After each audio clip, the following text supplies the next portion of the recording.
저는 내가 좀 쌓아가는데? 라는 느낌이 들더라고요. 근데 만약에 내가 영어라는 언어 자체를 그렇게 하게 되면 굳이 이거는 이제 공부나 그런 개념이 아니라 정말 습득을 하고 자연스레 얻어지는 과정이 될 거라고 생각합니다. Hello, welcome back to my YouTube channel. Happy Thursday. 오늘은 제가 이제 영어 회화를 처음 시작할 때 좀 어떻게 해야 되는지 이 두 가지만 기억하세요 라는 컨텐츠를 가지고 들어왔어요. 제가 처음에 영어 회화를 시작을 했을 때 생각을 해보면 이 영어랑 한국어 간의 거리가 사실 너무 상당하다 보니까 도대체 얼마나 1만 시간을 또 언제 공부하는지에 대한 사실 좀 고민들이 많았었고, 두 번째는 내가 무언가를 암기를 했을 때 그 암기를 했던 게 내가 얼마나 실생활에서 사용이 되고 내가 원어민들을 만났을 때 얼마나 사용할 수 있을지가 사실 되게 고민이 많이 됐었거든요.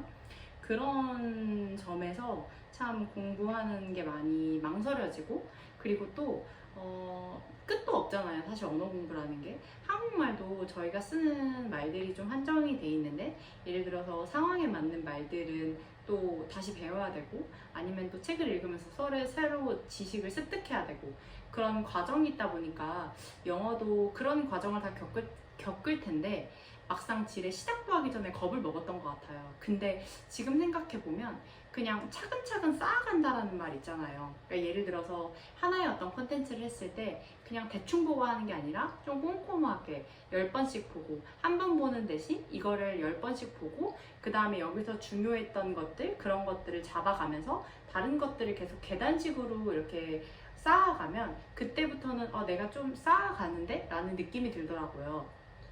그럼에도 불구하고 인간은 망각의 동물이기 때문에 모든 콘텐츠에 대해서 내가 기억하고 싶으면 그거에 대해서 요약본처럼, 정리본처럼 그렇게 해서 주기적으로 봐주는 게 가장 중요하거든요. 다만 한국말을 저희가 굳이 그렇게 하지 않아도 되는 이유는 24시간 한국말을 듣고 한국어로 의사소통을 하고 이 언어를 기반으로 생활을 하기 때문에 그게 가능해지거든요. 근데 만약에 내가 영어라는 언어 자체를 그렇게 하게 되면 굳이 이거는 이제 공부나 그런 개념이 아니라 정말 습득을 하고 자연스레 얻어지는 과정이 될 거라고 생각합니다. 그러면 바로 본론으로 두 가지를 말씀드릴게요. 첫 번째는 문장 자체에 익숙해지는 게 중요해요. 여기서의 포인트는 뭐냐면 분석을 하지 않고 입에 붙는 말을 늘려야 된다는 것입니다. 예를 들어서 문장을 딱 들었을 때 이해가 되는 게 있어요. 그냥 한 번에 딱 이해가 돼요. 뭐 단문이라든지 이런 건 금방 이해가 되겠죠. 뭐 This is an apple 이랬을 때 이 문장 자체를 굳이 분석하지 않고 그냥 다 이해를 할 수 있어요. 그러면 내 수준에서는 이 정도의 문장은 소화 가능한 문장이 돼요. 근데 예를 들어 복문이 들어가서 뭐 which, since, because 이런 식으로 연결이 됐는데 내가 이거에 대해서 이해가 안 됐을 때, 혹은 뭔가 관계대명사라는 어떤 문법적인 부분으로 꾸며졌을 때 문장이 조금 복잡해진 것 같은데 이상하게 뭔가 안 될 때, 그리고 가끔 부사처럼 부사나 전치사 역할을 동시에 하는 어떤 오프라는 어떤 단어들이 많은데 그게 문장 끝부분에 와서 나는 굉장히 어색하게 느껴지는데 아무렇지도 않게 쓰일 때, 이런 부분은 사실 나의 이해 가능한 범위의 더 위의 개념이 있어요. 그래서 예를 들어서 지금 레벨이, 자기 영어 레벨이 1이라고 생각을 해볼게요. 그러면 1과 레벨 2, 레벨 3 정도의 문장 자체를 많이 봐주고 익숙해지고 여기서 진도를 빼서 시간을 더 늘려주시는 게 중요해요. 내가 레벨이 1인데 레벨 10짜리 문장을 보고 이거를 분석한다. 그러면 그거는 사실 크게 의미가 없어요. 그러니까 이 언어 자체는 결국 우리가 습득을 해야 되고 하는데, 듣자마자 아니면 읽어보자마자 처음에 받아들이고 이거를 암기를 하거나 아니면 쭉 하고 넘어가야 되는데 여기서 갑자기 렉이 걸렸다는 건 지금 내 현재 상황에서 이해할 수 없는 부분이라는 거예요. 그러면 오히려 더 쉬운 걸로 낮춰줘야 돼요. 이렇게 난이도를 낮추는 것 자체가 사실 처음에는 쉽지 않은데 계속 내 난이도에 대해서 생각을 해보고 내가 할 수 있는 수준이 여기라면 다시 처음부터 돌아가면 돼요. 그래도 정말 좋은 건 어차피 제로에서 시작한다고 생각해주면 되니까 쌓아가면 된다고 생각을 하면 되거든요. 그래서 그렇게 잡아주시면 되고, 두 번째 같은 경우는 진짜 중요한 게 뭐냐면 결국 지속하는 힘에 대한 것을 근본적으로 생각을 해봤을 때 인간은 어떨 때 무언가를 계속 지속하느냐라는 거거든요. 이게 내적 동기, 외적 동기가 될 수도 있는데 제 생각에는 중요한 건 재미인 것 같아요.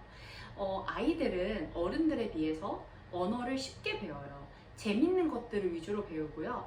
바로바로 말할 수 있도록 배우고요. 뭐 문법적인 거나 시험 위주로 공부를 하지 않아요. 그래서 제가 유아들을 가르쳤을 때 느꼈던 점은 아이들은 진짜 재밌게 놀이처럼 배우다 보니까 뭐 쿠킹 시간에 이런 걸 하면서 그냥 뭐 요리 과정이라든지 아니면 재료들을 영어로 배우거든요.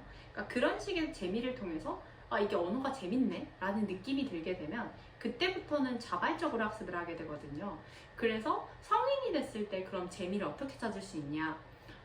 책을 좋아해서 만약에 어떤 생각, 의견 교환을 저처럼 좋아하시는 분들은 뭐 원어민하고 이렇게 대화를 하는 것도 정말 추천드리고요. 아니면 내가 좋아하는 영화 배우가 있어요. 그러면 그 배우의 뭐 인터뷰라든지 아니면은 그 배우의 어떤 연설문 같은 것들을 그냥 통함기를 하시거나 아니면 뭐 듣는 거, 받아쓰기를 해주셔도 되고요. 이걸 모델링이라고 하죠.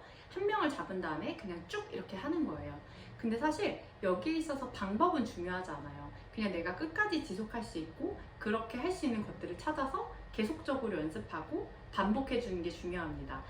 빈도수가 정말 중요한데요. 주 4회 이상, 그 다음에 매일매일 꾸준히 해주시는 게 중요하고, 저는 좀 극단적으로 만약에 내가 주 2회밖에 시간이 안 된다. 그러면은 사실 그냥 안 하고 마음 편하게 사는 게 더 낫다라고 할 정도로 주 4회까지를 해줘야 뇌에서도 또 인지를 하고 그러거든요. 그래서 주 2회보다는 만약에 진짜 시작을 하게 되면 주 4회 이렇게 시작을 해주시면 되고요.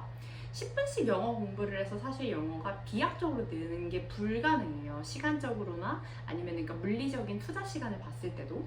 근데 다만 어떤 개념에서 시작해 주시면 되냐면요.